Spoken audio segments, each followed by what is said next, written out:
Que la grâce et la paix du Seigneur soient avec vous. Nous, encore une fois, nous sommes heureux de nous retrouver devant le trône de notre Dieu, notre Père Céleste, pour l'adorer, pour lui dire merci pour ses richissimes bénédictions. Parce que chaque jour et à chaque seconde, je dirais même chaque fraction de seconde, nous jouissons des richissimes bénédictions de notre Dieu. Parce qu'il est tout puissant et il continue à veiller sur nous. Et il veille aussi sur ceux-là qui n'ont même pas encore fait la paix avec lui. Parce que l'air que nous respirons, c'est de lui que tout cela vient. L'air que nous respirons, en fait, on peut se mouvoir les bras, les mains, etc., les membres de notre corps, le souffle de vie, si on a la capacité de lire, de réfléchir, de penser, d'imaginer, de se lever, de se préparer, eh bien, il faut dire merci à notre Dieu parce que lorsqu'on est pris par le sommeil, eh bien, on a toujours de la peine à se réveiller. Aussitôt qu'on se réveille, eh bien, personne ne peut se souvenir eh bien, de ce qui s'était passé durant ces heures de sommeil, à part des rêves, etc. Mais c'est pour cela que nous devons toujours tenir à cœur de louer le Seigneur, parce que notre Dieu est tout-puissant et d'éternité. J'aime répéter cette parole de Moïse dans le psaume 90. D'éternité en éternité, il est Dieu. Donc encore, chers amis, nous remercions le Seigneur pour sa grâce. Et je vous remercie aussi pour votre présence en notre compagnie, parce que comme vous savez, lors de notre émission, quelle heure est-il à l'horloge de la parole de Dieu? Et pour nos autres chrétiens, c'est une obligation eh bien, de nous orienter. On a besoin de boussole. Et si tu regardes le monde se fourvoie. Pourquoi? C'est parce que le monde a un grand besoin de boussole, alors que la parole de Dieu est là. La parole de Dieu est là, qui peut servir de guide. Et la vraie boussole, c'est la parole du Seigneur. C'est elle qui nous aide à nous orienter. C'est elle qui nous aide à comprendre où est-ce qu'on se trouve. Eh bien, au cours du temps. Et c'est elle qui nous aide également à savoir quelle décision prendre. La parole du Seigneur n'est pas seulement une boussole, elle est un guide. Oh oui. Donc nous comprenons et nous devons toujours remercier le Seigneur pour nous avoir fait grâce de sa parole. N'était-ce sa toute puissance, la Bible ne nous serait pas parvenue, la Bible ne serait pas parvenue jusqu'à nous. N'était-ce sa toute puissance, n'était-ce son amour, n'était-ce sa grâce, n'était-ce sa fidélité. C'est pour cela, mes chers amis, que nous devons toujours tenir à honneur de louer le Seigneur, de lui donner gloire, parce que c'est là, oui, c'est là que nous pouvons retrouver tout ce dont nous avons besoin. Donc c'est un plaisir, mes chers amis, c'est l'heure de notre émission et je salue les participants, plus particulièrement notre ami pasteur Jean-Robert, pasteur ingénieur Jean-Robert Anissette. Mes hommages à ta femme, ingénieur Silmen. Il y a aussi Tachou Polaire. Cette photo-là me dit beaucoup de choses. Mes salutations à toi, ma chère économiste. Donc, je salue les autres. Il y a pasteur l'Amérique. Mes salutations à toi, pasteur l'Amérique. Et s'il y a aussi des membres de ton église, toutes mes salutations à toi et bon ministère serviteur de Dieu. Et je salue ceux-là qui sont avec nous en direct ou bien en différé. Parce que l'important, mes chers amis, c'est de nous mettre ensemble afin non seulement de prêcher la parole, mais de creuser dans la parole du Seigneur, afin que nous puissions retrouver tout ce dont nous avons besoin en termes de grâce, de sagesse, de force, de résistance. Parce que, comme a dit l'apôtre Paul, nous avons besoin de la résistance du Seigneur. Nous devons résister. Si les choses vont de mal en pis dans ce monde, si le monde s'étonne de voir eh bien, les difficultés, de voir les problèmes, si le monde s'étonne de voir la confusion qui règne, eh bien, c'est parce que le monde a mis de côté la parole de Dieu. Mais pour les chrétiens, pour ceux-là, pour nous qui sommes sauvés, qui avons déjà reçu le Seigneur, eh bien, nous ne pouvons pas nous morfondre, ou bien nous ne pouvons pas nous fourvoyer. Pourquoi? C'est parce que notre Dieu, notre Seigneur Jésus-Christ nous a déjà parlé à ce sujet. Le Seigneur a déclaré péremptoirement, mes amis, que votre cœur ne se trouble point. Croyez en Dieu et croyez en moi. Donc, on est heureux. Eh bien, mes chers amis, même si tout va mal, eh bien, pourquoi est-ce qu'on est heureux? C'est parce que notre bonheur n'est pas d'ici-bas. Notre bonheur, eh bien, se trouve dans la présence du Seigneur. Donc, nous remercions le Seigneur encore. Notre émission, quelle heure est-il à l'horloge de la parole de Dieu? Nous allons prier le Seigneur afin qu'il puisse, eh bien, non seulement nous parler, mais nous assister, car c'est la présence du Saint-Esprit. Nous savons qu'il est déjà là, mais c'est pour nous un devoir de l'inviter, de lui lancer l'invitation officielle. C'est notre guide, c'est notre cadeau. Oui, sans le Saint-Esprit, on ne peut pas faire œuvre qui vaille. Je vous invite, mes amis, à aller devant le trône du Seigneur.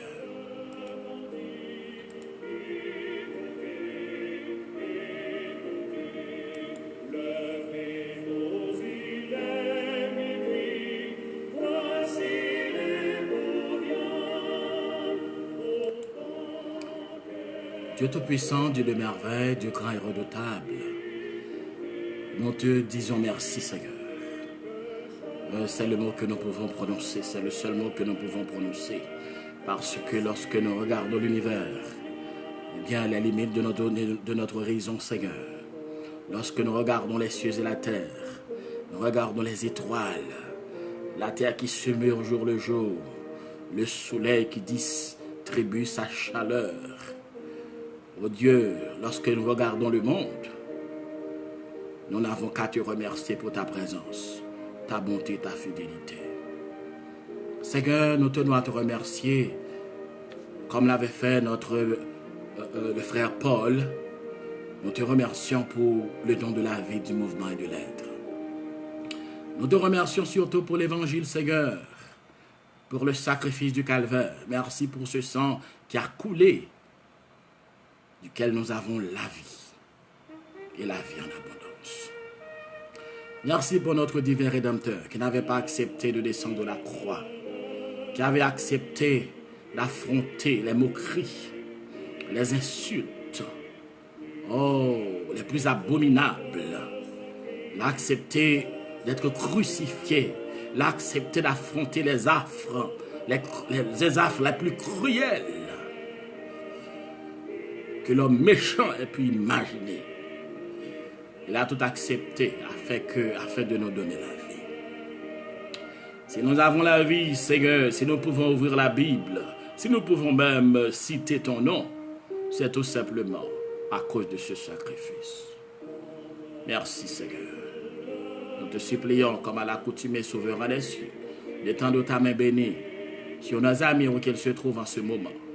Ceux-là qui sont en Haïti, notre cher pays, au Canada, au Québec, à Montréal, en Ontario, à Toronto, ceux-là qui sont aux États-Unis, Seigneur, ceux-là qui se trouvent au Brésil, nos amis les Brésiliens, ceux-là qui nous écoutent du côté de Chili, pasteur Jean Gardy, et beaucoup d'autres personnes souveraines des cieux. Nos amis qui se trouvent du côté de l'Europe, oh Dieu, Monsieur et Madame Benson, nous te supplions de les visiter. Seigneur, chacun de nous a besoin d'une visite de ta part. Parce que lorsque tu es là, nous avons la vie. Et la vie en abondance, c'est la joie. C'est la paix, Seigneur. Et c'est poussé par le Saint-Esprit que des hommes parlaient de ta part. Pour montrer au Dieu que notre âme a besoin de se désaltérer dans ta présence. Oh Dieu, puisses-tu nous couvrir. Puisses-tu couvrir ce moment. Puisses-tu nous enseigner ce soir. Oh Dieu, toi fois saint, nous avons soif de ta présence, de ton amour, de ta paix. Puisses-tu, oh Dieu, être adoré, être loué. Puisse ton nom être salmodié en ce moment, Seigneur. Car tu es merveilleux. Ceux-là qui sont malades, oh Dieu, ou bien qui font face à des situations, des moments de tristesse. Il y en a qui sont endeuillés par le départ de l'un des leurs. Nous te supplions de les visiter en ce moment. Il y en a, oh Dieu, qui ont peur. Parce qu'il y a encore des endroits où le virus fait rage. Il détruit sans coup férir. Il détruit sans autre forme de procès. Nous te supplions d'intervenir en faveur de ces enfants, en faveur, oh Dieu, de ceux-là qui sont surtout en Amérique du Sud, Seigneur.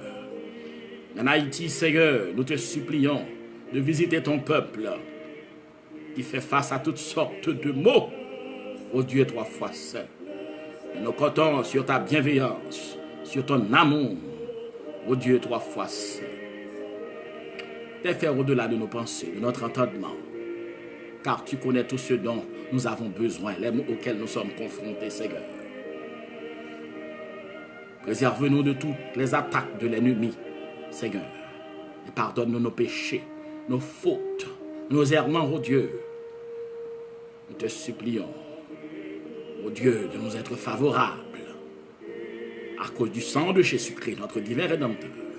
Nous te prions, Seigneur. Car à toi appartiennent l'honneur, l'autorité, la victoire d'éternité en éternité. Amen.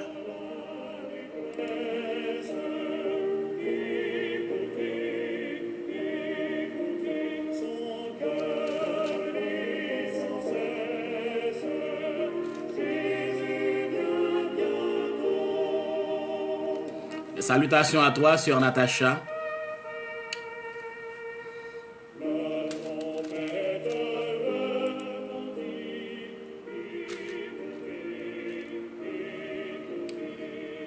Bien avant de commencer aujourd'hui, mes chers amis, je vais lire. Nous allons lire dans le psaume 111.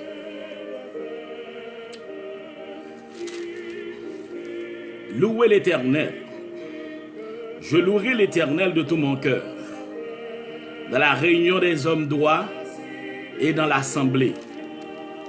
Les œuvres de l'Éternel sont grandes, recherchées par tous ceux qui les aiment. Son œuvre n'est que splendeur et magnificence, et sa justice subsiste à jamais. Il a laissé la mémoire de ses prodiges, l'Éternel miséricordieux et compatissant. Il a donné de la nourriture à ceux qui le craignent. Il se souvient toujours de son alliance.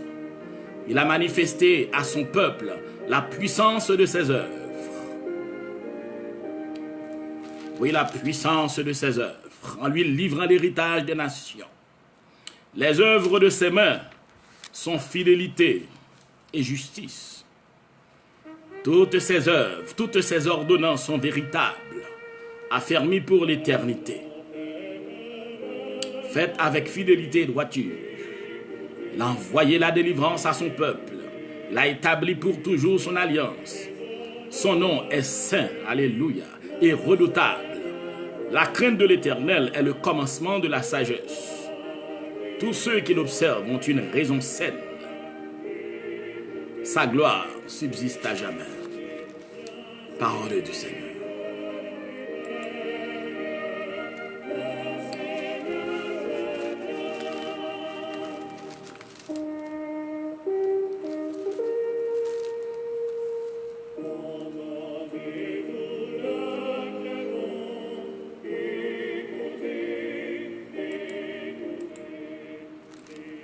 Je salue encore les amis, plus particulièrement Monsieur et Madame Sem.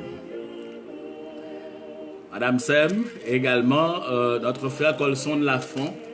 Soyez bénis mes chers amis et que le Seigneur continue à vous faire grâce.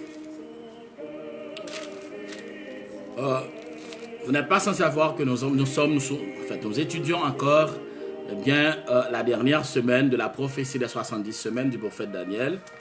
Comme je vous l'ai déjà dit à plusieurs reprises, que cette dernière semaine sera marquée par une alliance, bien que le chef d'un peuple qui viendra, comme l'avait dit le prophète, l'ange Gabriel, le prophète Daniel, eh bien, ce sera l'Antichrist. Eh bien, l'Antichrist, c'est lui qui dominera, à vrai dire, parce qu'au début, il aura contracté une alliance avec plusieurs, comme a dit le Seigneur, comme a dit la parole de Dieu, comme a dit le prophète Daniel. Il aura contracté une alliance avec plusieurs.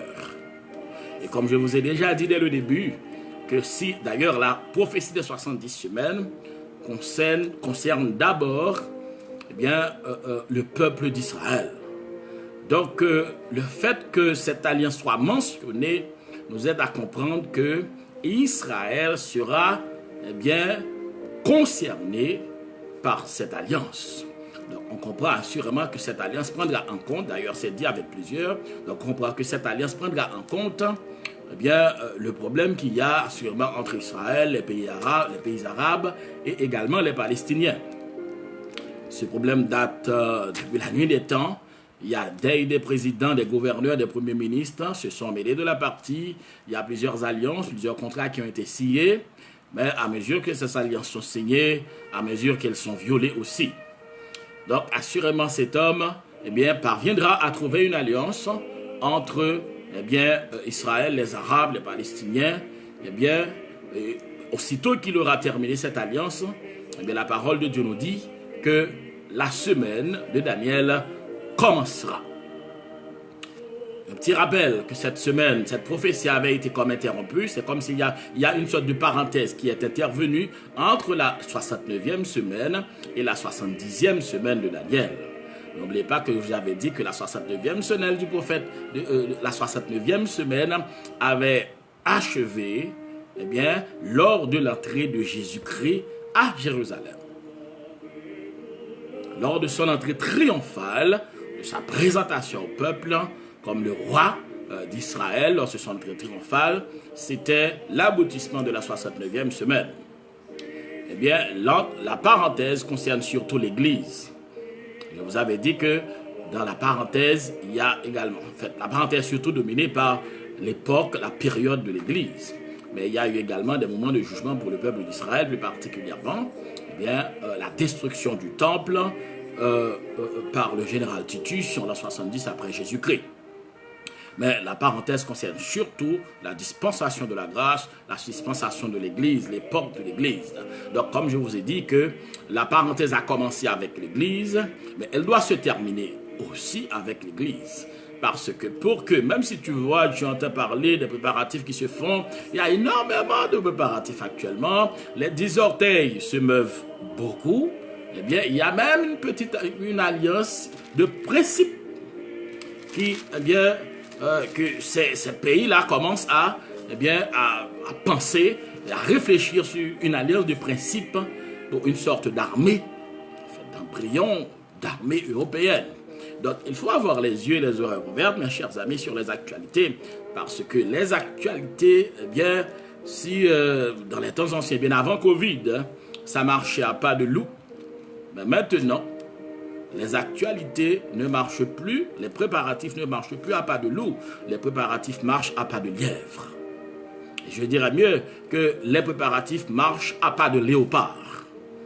Tant les préparatifs se multiplient, des accords sont signés, il y a beaucoup de choses qui sont déjà préparées, bien aimés. On a déjà vu ça lorsqu'on étudiait, plus particulièrement, le songe de Nebuchadnezzar, dans lequel il a vu une grande statue. On a déjà commencé avec les 7 sceaux pour la semaine, parce que aussitôt que l'Antichrist sera investi de son pouvoir, il commencera à régner, il commencera à diriger. Rappelez-vous que je vous ai dit que l'Antichrist ne peut pas, le monde des ténèbres ne peut pas venir avec l'Antichrist, ne peut pas le faire apparaître, tout simplement parce que l'épouse du Seigneur est encore sur la terre. Aussi longtemps que l'épouse, oh alléluia, aussi longtemps que l'épouse du Seigneur est encore sur cette terre, quelle que soit la puissance, personne ne peut faire apparaître l'Antichrist, l'homme du péché, l'impie. Et le monde des ténèbres le sait aussi. Et aussitôt que l'époux du Seigneur aura été enlevé avec son cadeau, parce que le Saint-Esprit a le cadeau de la fiancée. Donc, mais aussitôt que l'Antichrist aussi sera investi de son pouvoir, il commencera à régner. Le Seigneur ne dira pas, puisque l'épouse de mon fils est là, donc non, le Seigneur est le créateur de l'univers. Il est le propriétaire. Oui, il en est le propriétaire. Il commencera à déverser son jugement. Nous avions déjà commencé par analyser les jugements du Seigneur. N'oubliez pas que je vous ai dit qu'il y a les jugements, les sceaux d'abord, parce que ces jugements s'abattront sur le monde, rebelle bien entendu, en 3 séries. Pourquoi en 3 séries? C'est parce que les jugements des sceaux seront des jugements préventifs. Les trompettes seront les jugements. Et les coupes seront les jugements définitifs. Regardez bien, pour les sceaux, un quart de l'humanité sera affecté, alors que pour les trompettes, un tiers de l'humanité sera affecté. Le Seigneur sait pourquoi est-ce qu'il a fait cette différence. C'est parce que le Seigneur utilise toujours, à cause de sa miséricorde, bien entendu, le Seigneur va toujours de façon graduelle. De façon graduelle. Et c'est ce qui explique que tu vas voir les jugements des 7 sceaux. Les 7 sceaux seront moins graves. Les 7 sceaux seront terribles, bien entendu. Mais comparé au jugement des 7 trompettes, les 7 sceaux seront moins graves. Alors que les jugements des coupes atteindront la totalité de l'humanité rebelle.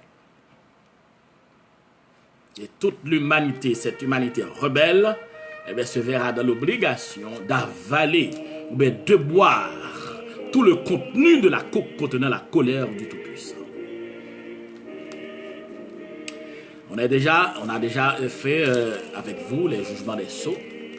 On a déjà commencé avec les jugements des trompettes. On est arrivé à la sonnerie de la 3e trompette. Récemment, on a parlé de la sonnerie de la 2e trompette, mais aujourd'hui, nous allons commencer avec le jugement de la 3e trompette. Vous avez vu que lors de la sonnerie de la 2e trompette, eh bien, les jugements avaient frappé plus particulièrement eh bien, la création et surtout la mer. Dans la première trompette, c'est la terre qui avait été frappée sévèrement. La 2e trompette, c'est la mer. On va voir eh bien, quels sont les éléments de la création qui seront la cible des jugements de la 3e trompette.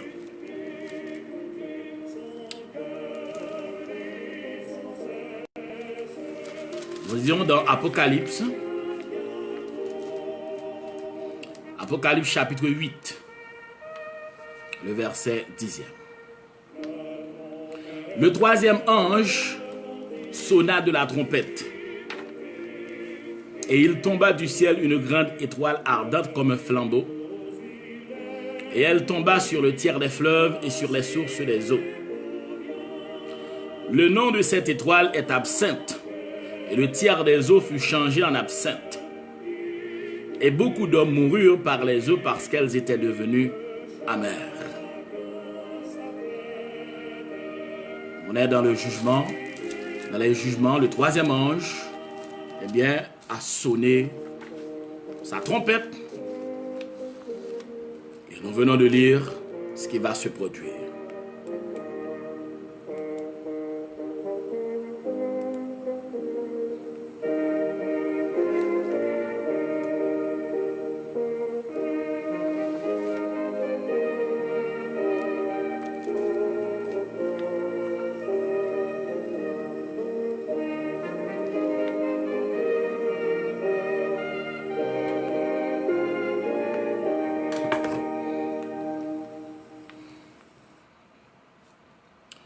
Oui, mes chers amis, comme je viens de lire pour vous, la Bible nous dit que lorsque l'ange eh bien, aura sonné la 3e trompette, lorsque l'ange aura sonné la 3e trompette, les jugements qui se seront abattus sur l'humanité. Encore des jugements terribles, des jugements sévères. On dit que il tomba, l'ange a vu, eh bien en fait, l'apôtre Jean a vu qu'il tomba du ciel une grande étoile ardente, comme un flambeau. Une grande étoile ardente, comme un flambeau. Après une montagne embrasée dans la 2e sonnerie, dans la 2e trompette, maintenant il s'agit précisément d'un autre gigantesque corps céleste. Parce que dans la 2e sonnerie, bien aimé, on avait vu, l'apôtre Jean avait vu une montagne embrasée. Vous avez analysé pour dire que cette montagne embrasée n'est autre qu'un astéroïde, notre corps céleste, à part la Lune ou bien le Soleil, ou bien les autres étoiles, mais c'est quand même un corps céleste, soit un météore ou bien un astéroïde. Pourquoi? C'est parce que ces corps célestes, lorsqu'ils entrent dans l'atmosphère, ils sont entourés d'une ceinture de feu. Or, c'est une montagne embrasée que l'apôtre a vue. Donc, on comprend que, puisque d'après la NASA, la Terre est déjà entrée dans des zones où il y a énormément d'astéroïdes et de météores, eh bien, on comprend ce qui va arriver. Donc, il y aura la chute, soit d'une comète ou bien d'un astéroïde. Et c'est de cela qu'il s'agit lorsque l'apôtre Jean a vu eh bien, une grande montagne embrasée. Donc, eh bien, tomber, eh bien, sur les fleuves, eh bien, sur les fleuves, cet astre, en fait, pas cet astre, mais cette étoile, ce corps céleste, eh bien, tomber plus particulièrement sur les océans, pas sur les océans cette fois-ci, mais c'est sur les fleuves. La Bible nous dit qu'elle tomba sur le tiers des fleuves et les sources des eaux.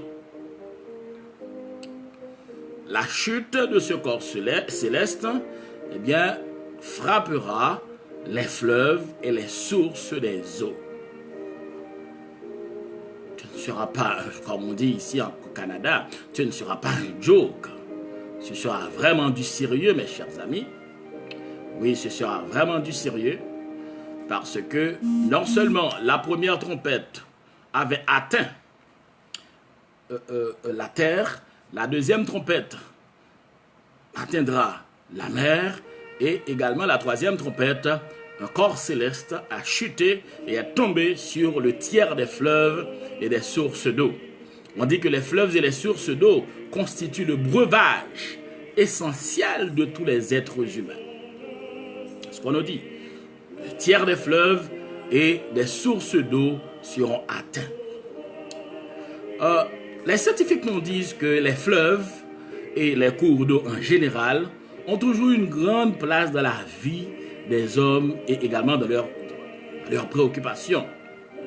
On dit que les civilisations anciennes avaient tellement tremblé devant les fleuves parce que ces civilisations avaient un respect scrupuleux pour les fleuves au point qu'ils les adoraient, qu'ils les divinisaient, ils les imploraient. Ils imploraient leur secours.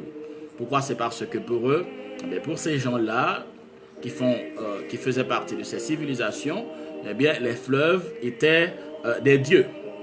On nous dit aussi que la quantité d'eau charriée par les fleuves est de l'ordre de 35 000 km3 par an. On dit aussi, bien aimé, que les fleuves, on appelle aussi les eaux courantes, eh bien, ils ont une importance capitale dans le déroulement des processus naturels et pour le développement même de la vie des êtres vivants. On dit que l'eau des fleuves exerce une érosion et sert de milieu de vie à des organismes végétaux et animaux. Ces eaux sont utilisées pour participent aussi à l'alimentation humaine et animale. On a besoin des eaux du fleuve, des eaux des fleuves pour l'irrigation des plantes cultivées, pour la navigation intérieure, également pour la production de l'énergie, la réalisation de nombreux processus industriels. Donc on comprend l'importance des fleuves. Mais non seulement les fleuves seront atteints, mais les sources d'eau aussi. On dit que dans le monde, c'est l'agriculture qui consomme le plus d'eau douce. L'agriculture consomme près de 70% de l'eau prélevée en majeure partie de l'irrigation. Loin devant l'industrie, parce que l'industrie consomme à elle seule 19% et l'usage domestique, ça veut dire l'eau que tu utilises à la maison, 11% selon les données de la FAO. On nous dit aussi, bien aimé, que dans l'Union européenne, l'industrie consomme plus de la moitié de l'eau douce. Près de 51% en Union européenne. Devant l'agriculture, 30% et l'usage domestique, 18%. Et des données de l'Amérique du Nord nous disent que 53% de l'eau douce est utilisée par l'industrie. 34% dans l'agriculture et 13% à l'usage domestique. Donc, l'eau est indispensable à nos fonctionnements psychologiques en tant qu'être humain. L'eau, on nous dit que l'eau est le constituant le plus important du corps humain. En moyenne, elle constitue 60% du poids total de notre corps. Et la teneur en eau des différents organes varie de 80% pour le sang à 10% pour le tissu adipeux. Donc, on comprend que près de 2/3 de l'eau sont présents dans les compartiments intracellulaires et un tiers dans les compartiments extracellulaires tels que les plasmas et fluides interstitiels. Donc, les scientifiques nous disent, bien aimés, que l'eau est essentielle pour le maintien de nos fonctions physiologiques. Parce que l'eau constitue le siège de nombreuses réactions métaboliques, l'eau en tant que constituant principal du sang, véhicule des nutriments, hormones et autres composés cellulaires. Et en dehors des cellules, les déchets métaboliques produits et devant être excrétés de notre corps.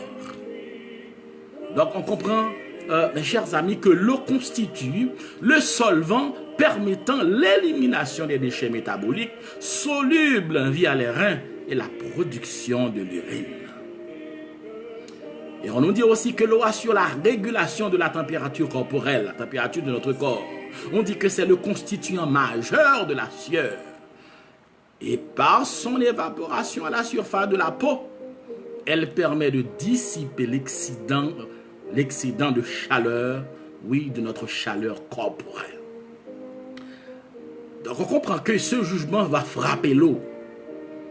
Va frapper l'eau. Les fleuves et aussi l'eau douce, bien-aimés. Ce sera vraiment, vraiment catastrophique. Catastrophique. Donc, toujours l'ONU nous donne également des données, bien-aimés. L'ONU nous dit que l'eau couvre environ 70% de la planète. Et on comprend pourquoi aussi, bien-aimés, on donne souvent le nom de planète bleue à la Terre, c'est à cause de l'eau. Et dans toute cette eau, on nous dit que 97,2% est de l'eau salée et seulement 2,8% de l'eau douce. Donc la majorité, bien-aimés, de l'eau douce est sous forme de glace polaire qui est inutilisable. Donc on comprend que 2,8% de l'eau douce se répartissent eh bien, sur toute la surface de la planète. Et on comprend qu'on nous dit que la majorité de l'eau douce est sous forme de glace polaire qui est inutilisable. Donc, il ne reste qu'environ un quart de l'eau douce pour que tous les habitants de la planète bleue puissent assouvir leurs besoins. Donc, on comprend que c'est très peu. C'est très peu. Bien qu'on dit heureusement que cette eau se renouvelle assez rapidement.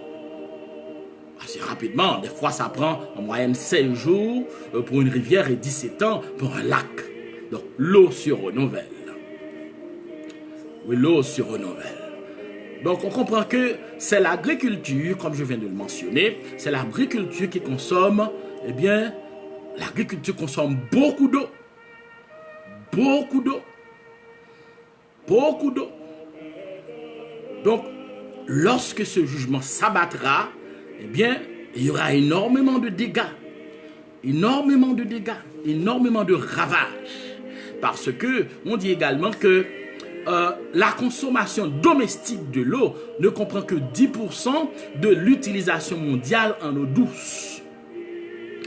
On dit que les États-Unis, à eux seuls, eh bien, consomment près de 300 litres par jour et par habitant.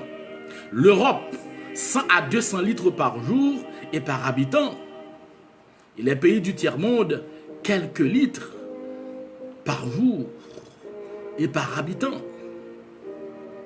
Donc, on dit également que il y a près de 9 pays qui détiennent près de 60% de ressources naturelles renouvelables d'eau douce dans le monde.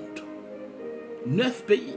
Le Canada, la Chine, la Colombie, le Pérou, le Brésil, la Russie, les États-Unis, l'Indonésie et l'Inde.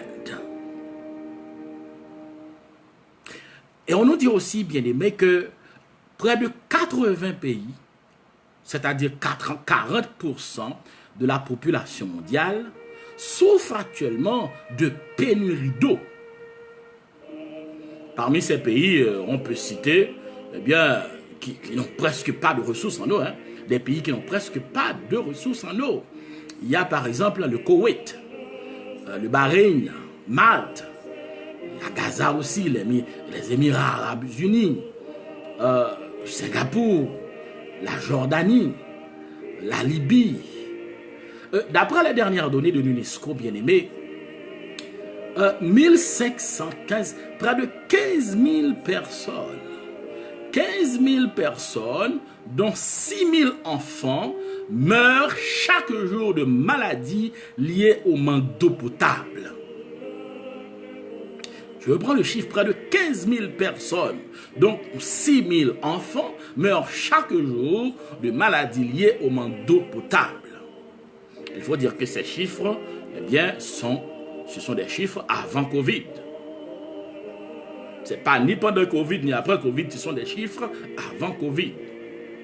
Et on nous dit aussi que 10 personnes chaque minute, dont 4 enfants, meurent, eh bien,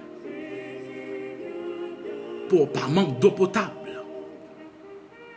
Donc la situation est vraiment grave pour notre planète bleue. Très très grave, très très grave. Donc au point que l'ONU estime qu'il y a 300 rivières transfrontalières qui peuvent constituer un enjeu conflictuel dans un avenir proche. Parce qu'il y a tellement de problèmes en eau, il y a tellement de besoins en eau, et que ça peut constituer un conflit majeur, la cause d'un conflit majeur, parce que tout le monde connaît, eh bien, l'importance de l'eau. L'eau, c'est la vie. Et c'est pour cela qu'on dit que le Nil peut également être une source de discorde. Parce qu'il est en effet entouré par l'Égypte, le Soudan et l'Éthiopie. Et aussi la région aride ne peut développer l'agriculture sans ce fleuve. Donc on comprend qu'il y a aussi d'autres régions dans le monde qui sont traversées par des rivières qui peuvent, bien avant même ce terrible jugement, constituer des enjeux et même peuvent à la base de conflits majeurs, même des guerres. Donc telle est la situation dans le monde. Bien avant l'enlèvement de l'Église, bien avant que le Seigneur eût donné l'ordre, eh bien, aux anges de son royaume, de sa présence, eh bien, de sonner la troisième trompette.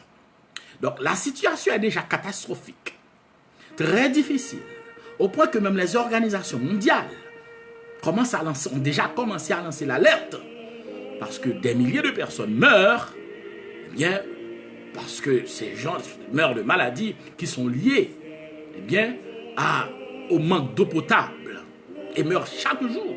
Ce n'est pas chaque année, ni chaque mois, ni chaque semaine. C'est 15 000 personnes, dont 6 000 enfants, qui meurent chaque jour de maladies liées au manque d'eau potable. Donc, telle est la situation de ce monde déchu. De ce monde, eh bien avant que le Seigneur enlève son Église, bien avant la sonnerie de la troisième trompette. Donc, lorsque le Seigneur aura ordonné au troisième ange de frapper, de sonner la troisième trompette, on comprend déjà ce qui se produira. Donc lorsque ce jugement frappera le tiers des fleuves et également les sources des eaux, eh bien, les conséquences seront énormes. Tous les êtres humains, les animaux, les arbres, tout le règne animal, le règne végétal, minéral, en fait, tout eh bien, sera affecté eh bien, profondément par cet événement. Donc la chute de cette étoile, plus particulièrement de cet astéroïde, eh bien, va constituer eh bien, un enjeu, un danger majeur, va être à la base de terribles catastrophes, eh bien, que le monde n'a jamais connu. Donc, bien aimé, et non seulement il y aura des catastrophes sur les fleuves, le tiers des fleuves, mais également la Bible nous dit que cette étoile, le nom de cette étoile est Absinthe. Le nom de cette étoile est Absinthe. Le nom de cette étoile est Absinthe.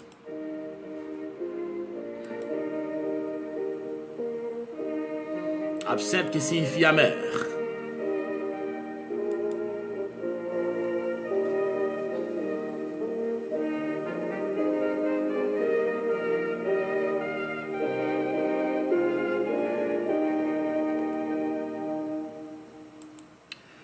La Bible nous dit que non seulement cette étoile, mais cet astéroïde, mais ce corps céleste, tombera sur les sources d'eau, tombera également sur les fleuves.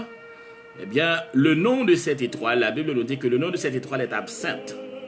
Et le tiers des eaux, fleuve, eh bien, fut changé en absinthe. Le nom absinthe, bien aimé, c'était le nom d'une plante qui contient une substance amère et vénéneuse. On nous dit que cette plante est surtout mentionnée pas moins de 7 fois dans l'Ancien Testament.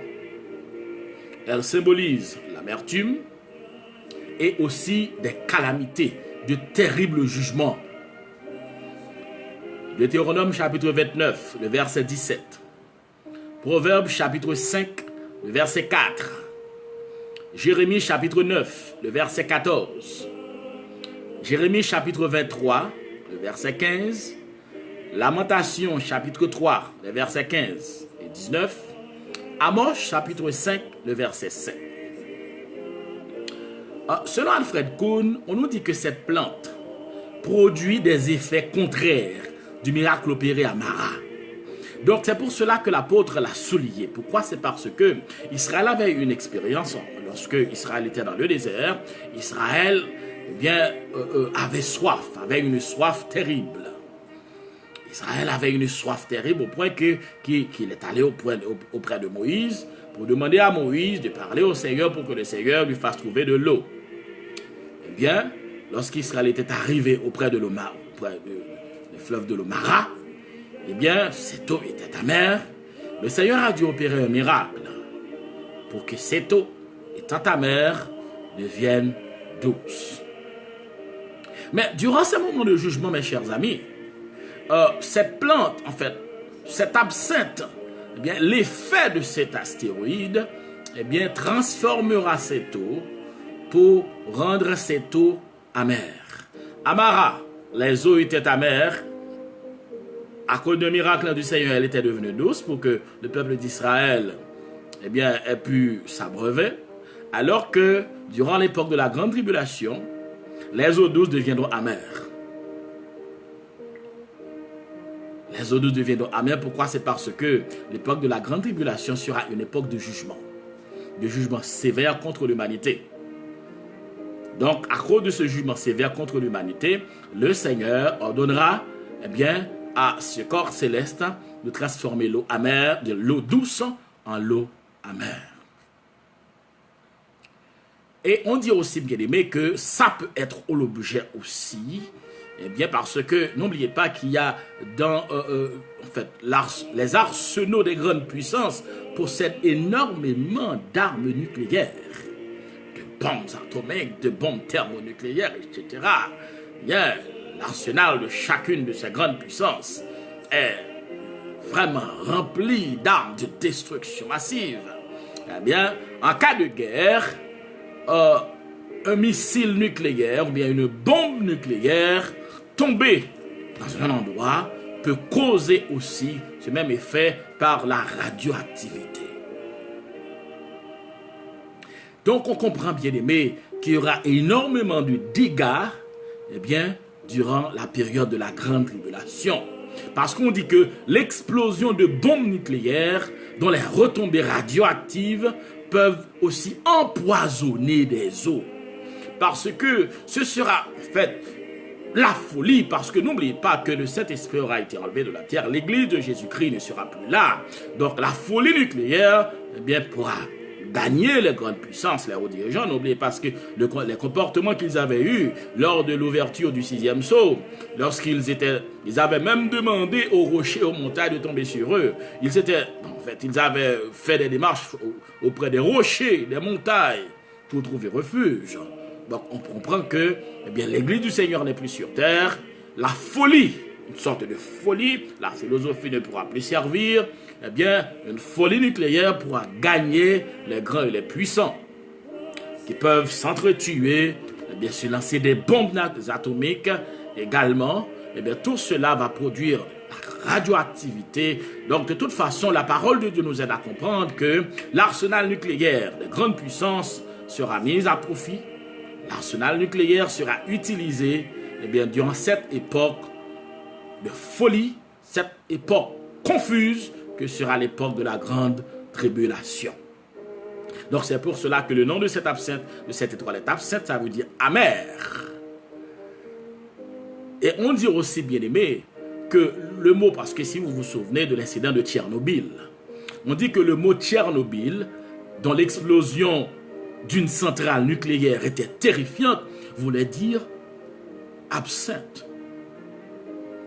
L'explosion de Tchernobyl avait eu lieu en Union soviétique, hein. En Russie actuelle, en l'ancienne Union soviétique. Eh bien, c'est sur son territoire que, eh bien, il y a eu l'explosion de cette centrale nucléaire. Eh bien, on dit que ce mot veut dire absinthe. Donc, on comprend que l'amertume sera très grande et la souffrance très grande durant ce moment terrible. Eh bien, ce jugement que le Seigneur opérera sur cette terre et dans ce monde impie. Donc, l'humanité rebelle et révoltée contre Dieu, eh bien, aura sa part. Et également le trône de l'Antichrist. Un fait à souligner, mes chers amis, que malgré tous ces jugements, la parole de Dieu nous dit que l'homme poursuivra dans son entêtement à se rebeller contre Dieu. L'homme sentant d'ailleurs les dirigeants depuis l'ouverture du 6e sceau. Les dirigeants avaient vu comprendre qu'il s'agit ici des droits, de l'empreinte du Tout-Puissant, de l'empreinte du Seigneur, des jugements de Dieu, de la colère de l'agneau. D'ailleurs, les dirigeants avaient dit « Cachez-nous » le diable. Ils s'étaient même adressés au rocher pour leur dire « Cachez-nous ». Cachez-nous devant la face de celui qui est assis sur le trône et devant la colère de l'agneau. Donc, on comprend que s'il demande, si pendant ce moment-là, ces dirigeants impies, rebelles, ces malfaiteurs, eh bien, ils peuvent reconnaître qu'il s'agit de la colère de l'agneau. Mais regardez leur comportement. Malgré la colère de l'agneau, ils continueront à se révolter contre Dieu, ils continueront à adorer des statues, ils continueront à faire des choses mauvaises, ils continueront dans leur entêtement, dans leur rébellion contre le souverain des cieux.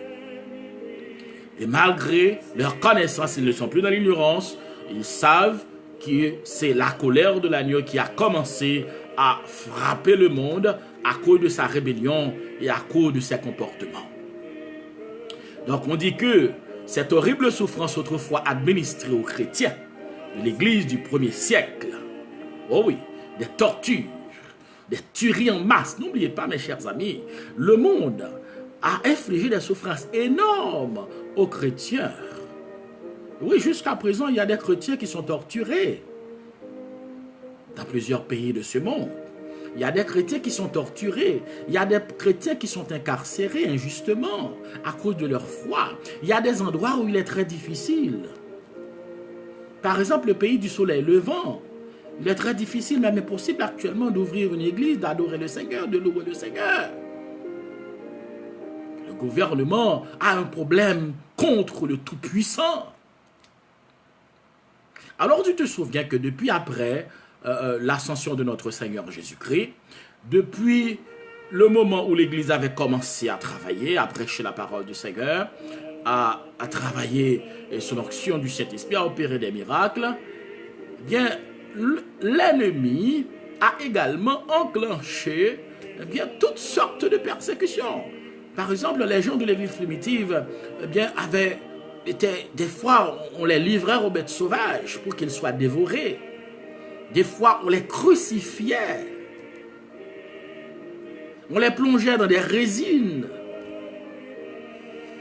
Donc, on leur infligeait toutes sortes de souffrances, toutes sortes de maux, toutes sortes de tortures.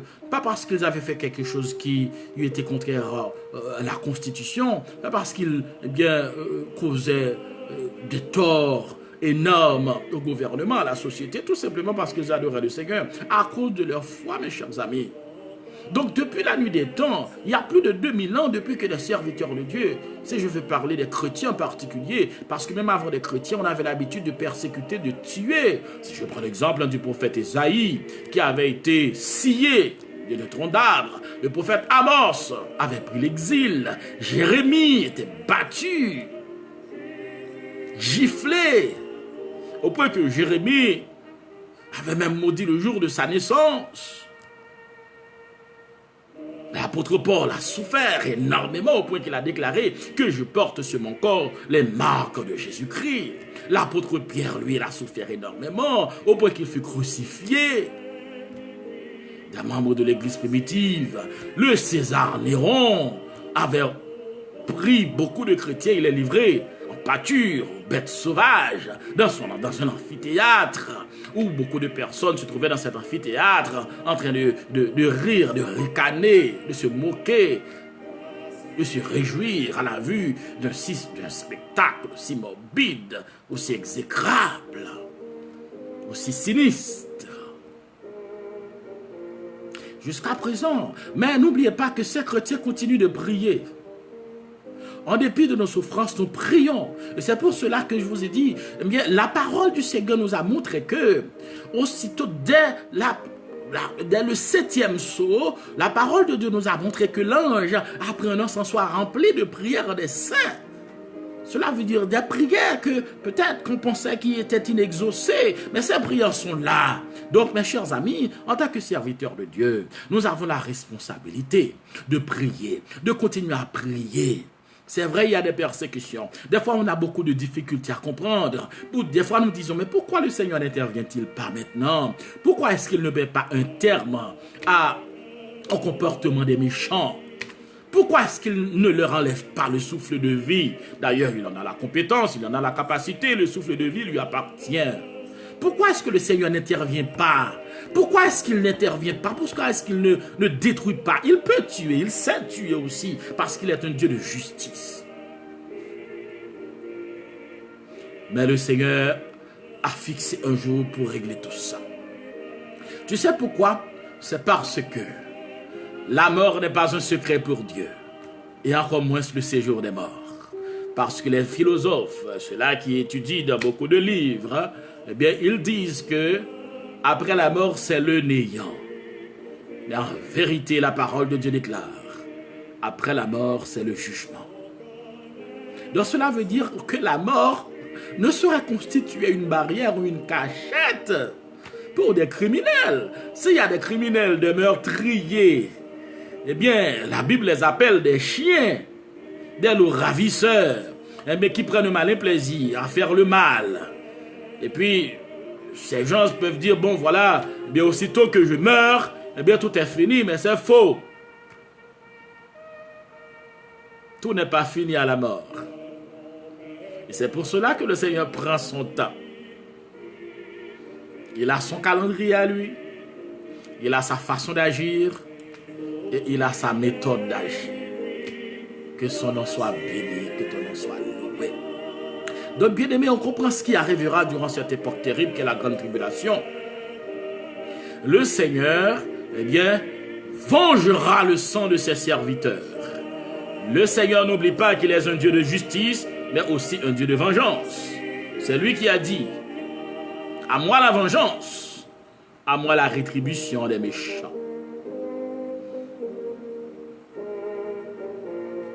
Donc, les pécheurs bien-aimés, surtout les pécheurs impénitents, auront énormément de boulot durant cette période dure qu'est la grande tribulation.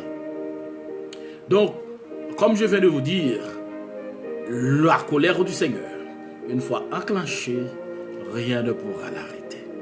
Ce sera trop tard pour les impies. Ce sera trop tard pour les rebelles. Ils devront connaître, ou ils devront faire face durant ce moment terrible, ce moment difficile, où ils devront faire face à la colère du Seigneur de l'univers. Et la Bible nous dit, bien aimé, l'apôtre Jean nous dit qu'à cause de cette chute d'astéroïdes, bien de bombes nucléaires, beaucoup d'hommes moururent par les eaux parce qu'elles étaient devenues amères. Donc non seulement les eaux étaient devenues amères, mais les eaux étaient aussi empoisonnées. Donc on comprend que le Seigneur est venu avec l'évangile qui est la source d'eau vive. Le Seigneur leur a offert de son eau. L'homme ayant refusé de l'eau douce du Seigneur, eh bien l'homme se trouvera dans l'obligation durant l'époque de la grande tribulation de boire cette eau amère et empoisonnée. Et on comprend que dans l'évangile selon Jean chapitre 4, du verset 3e au verset 30e, et également du verset 39e au verset 42e, eh bien, il nous est raconté une petite histoire, un événement qui s'était passé entre le Seigneur et la femme samaritaine. Lorsque le Seigneur lui avait dit, eh bien, je te donnerai, si tu bois de cette eau, tu auras toujours soif. Mais si tu bois de l'eau que je t'offrirai, tu n'auras jamais soif. L'humanité a refusé de boire de cette eau. Cette eau n'est autre que la parole de Dieu. Cette eau qui donne la vie. L'humanité, ayant refusé de boire cette eau, ayant refusé d'accepter de boire cette eau de vie, eh bien, se trouvera dans l'obligation, dans la nécessité même, de boire de cette eau amère et empoisonnée. Et la Bible nous dit que beaucoup d'hommes moururent. Donc, on comprend qu'il y aura un cas de mortalité assez élevé parce que cette eau, ce poison, travaillera, frappera beaucoup plus que tous les virus réunis. Et l'homme ne se donnera pas trop de problèmes puisque l'homme est habitué avec des virus. D'ailleurs, lorsque l'homme ne trouve pas les virus, ils en fabriquent. Lorsque l'homme ne trouve pas des virus naturels, ils en fabriquent. Qu'est-ce que l'homme pour que tu te souviennes de lui? Et le Fils de l'homme pour que tu prennes garde à lui. Oui, le psalmiste David a raison de dire ça. Parce que l'homme est tellement méchant, lorsqu'il ne trouve pas assez de virus, ils en fabriquent. Donc, la Bible nous dit que beaucoup d'hommes moururent par les eaux parce qu'elles étaient devenues amères. On est là dans le jugement. Eh bien, ce sont là les jugements de la troisième trompette.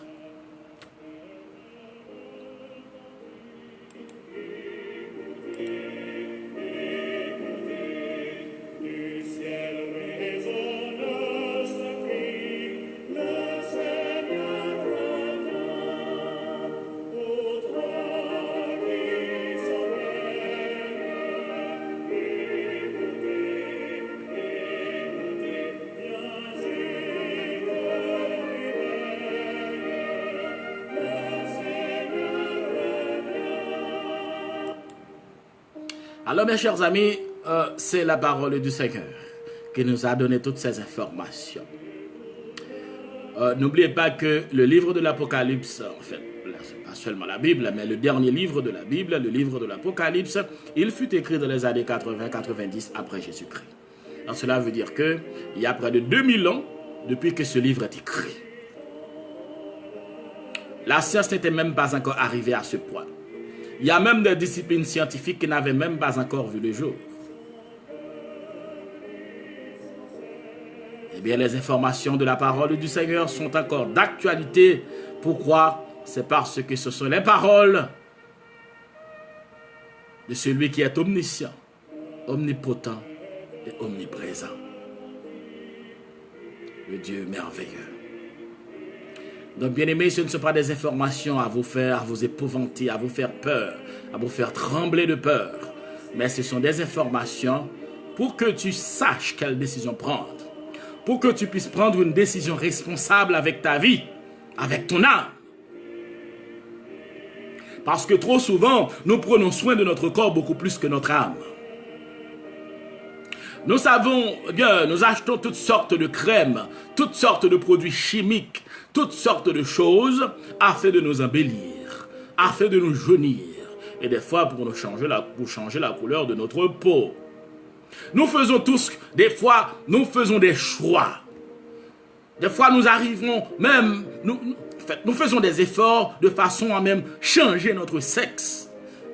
Mais nous utilisons toutes sortes d'ersatz, comme dit ce mot allemand, eh bien, afin de pouvoir satisfaire notre corps. Mais nous oublions tout le temps notre âme. Nous voulons satisfaire notre corps. Pour satisfaire le corps, on a besoin d'une belle maison. Eh bien, on a besoin de l'argent. Eh bien, on fait tous, on se déploie, on ment, on fait des orgies, on consulte des devins, eh bien, on invente toutes sortes de stratagèmes afin de satisfaire le corps. Mais nous oublions toujours que notre âme est de loin plus importante que notre corps. Et si notre âme est bien protégée, si nous prenons soin de notre âme, tout notre être entier, cela va rejaillir sur notre être tout entier. Et nous comprenons pourquoi l'apôtre Paul a déclaré que tout votre être, l'esprit, l'âme et le corps, soient conservés irrépréhensibles. Mes chers amis, l'enjeu c'est notre âme. L'enjeu c'est notre âme. Je le répète, l'enjeu c'est notre âme. Nous négligeons trop notre âme. Ces informations nous sont données, mes chers amis, pour que nous sachions, pour que nous fassions des choix responsables. Parce que la volonté absolue du Seigneur est que tout le monde soit sauvé. Tout le monde soit sauvé. Mais n'oublie pas également que notre Dieu est un Dieu rémunérateur. C'est un Dieu qui donne des récompenses.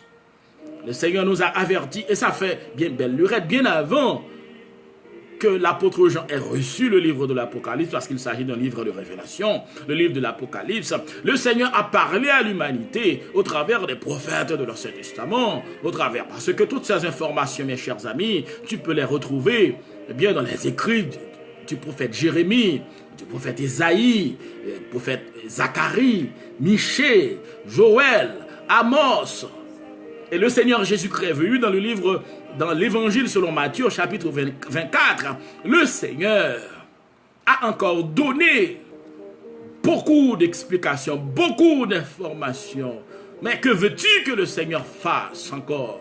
Le Seigneur nous a avertis parce que le conflit n'a pas commencé ici-bas. Le conflit a commencé depuis là-haut. Donc, durant l'époque de la grande tribulation, ce sera une époque terrible. Et nous verrons d'autres choses encore à mesure que nous avançons dans les séries de jugements. Nous allons voir comment le Seigneur va frapper non seulement l'Antichrist, mais les anges rebelles qui accompagnent Lucifer, l'adversaire de Dieu, Satan. Ils seront aussi la cible de terribles jugements de Dieu. Mes chers amis, le Seigneur, notre Dieu, est un Dieu d'amour. Mais n'oubliez pas qu'il est aussi un Dieu de justice. Il sait récompenser ses enfants, ceux-là qui ont souffert pour son nom, ceux-là qui ont accepté de combattre pour son nom, comme l'avait fait l'apôtre Paul, ceux-là qui ont accepté de mener le bon combat de la foi, d'achever leur course et de garder la foi. Mais le Seigneur sait récompenser également les rebelles, les méchants, les malfaiteurs, les menteurs. D'ailleurs, la Bible nous dit dans le livre de l'Apocalypse, chapitre 21, le verset 8. 21, le verset 8, le Seigneur donne une liste des catégories de méchants, de rebelles, de malfaiteurs qui seront la cible de son jugement. Si tu as déjà accepté le Seigneur Jésus-Christ dans ta vie, bon courage dans le Seigneur. Ne t'attends à rien de facile parce que les choses continueront toujours à aller de mal en pis jusqu'à ce que le Seigneur revienne. Et si tu n'as pas encore accepté le Seigneur Jésus-Christ dans ta vie, empresse-toi de le faire. Je le répète toujours, tu n'as rien à payer. Tu n'as pas à apporter ton CV. Tu n'as pas apporté ton curriculum vitae. Tu n'as pas apporté tes diplômes. Tu n'as pas à apporter, à faire la description de tout ce que tu sais faire, des personnes que tu connais. Tout ce que tu as à faire, c'est de croire, d'accepter ce salut pour lequel Christ est mort. Ce salut qu'il t'offre et qu'il continue à t'offrir. Mais comme je le dis toujours, empresse-toi de l'accepter pendant qu'il en est temps. Parce que cette main tendue ne le sera pas pour le temps et l'éternité. Sous peu cette offre te sera ôtée. Prions le Seigneur.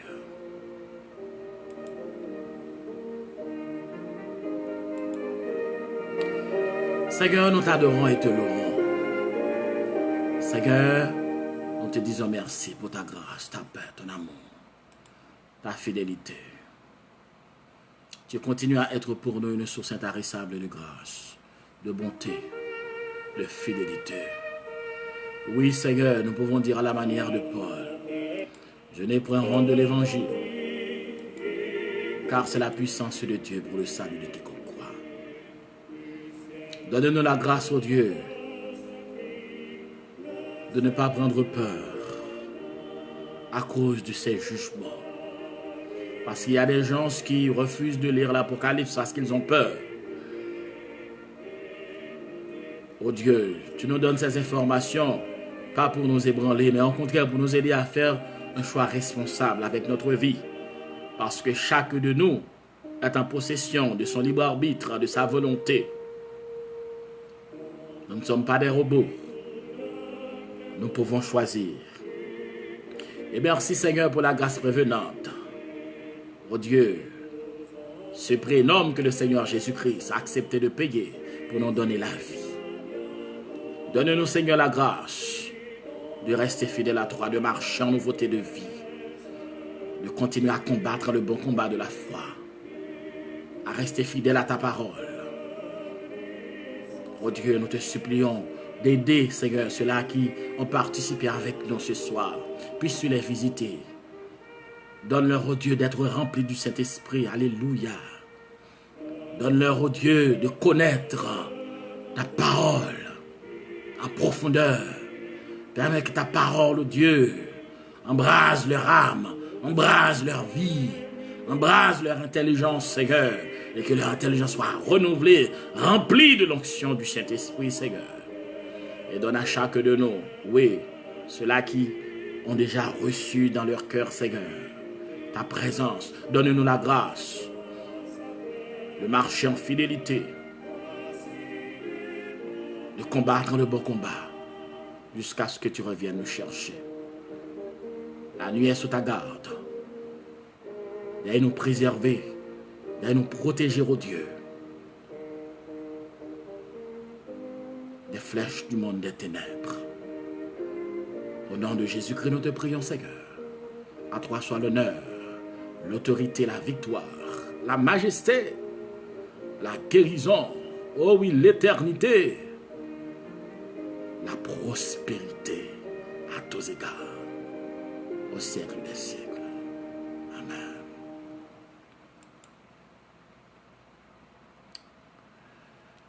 Donc mes chers amis, ce soir nous sommes arrivés à la fin de notre émission. Nous sommes arrivés à la fin de notre émission. Ce soir nous avions vu avec vous la sonnerie de la 3e trompette. Encore des jugements terribles.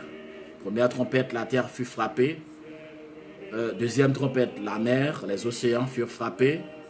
Et la 3e trompette, les sources d'eau, les fleuves seront frappés sévèrement et beaucoup de personnes mourront.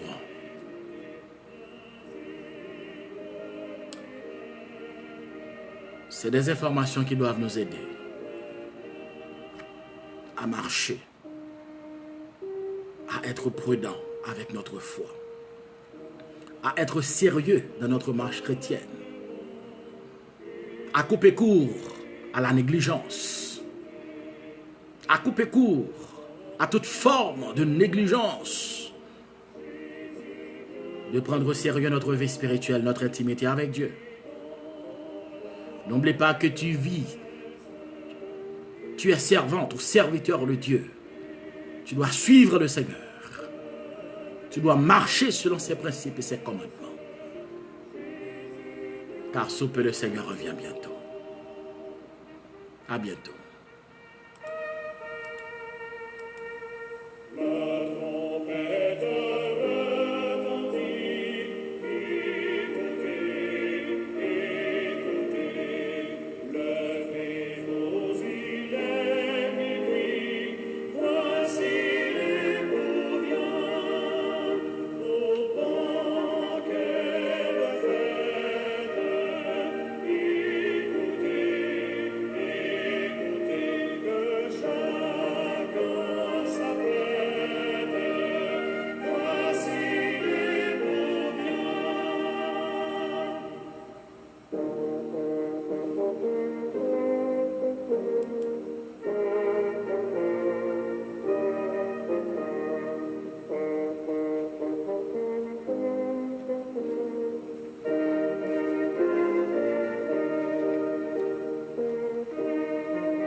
bientôt.